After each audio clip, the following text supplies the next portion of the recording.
Hello guys.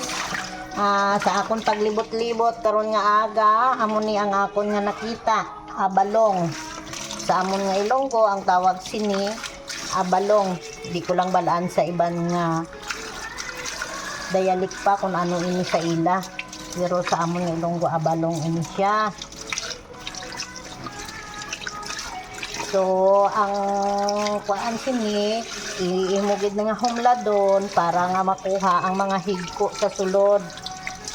Tapos, kuhaon mo ang iyang punta. Kuan ko lang ni, paksiwan ko lang ni siya sa labog. Dahon gyapon sang labog, tapos ginamos, ahos bombay, ayos na. Diba guys, makatipid kita kay ang isda subong 200 ang kilo pinakanubo.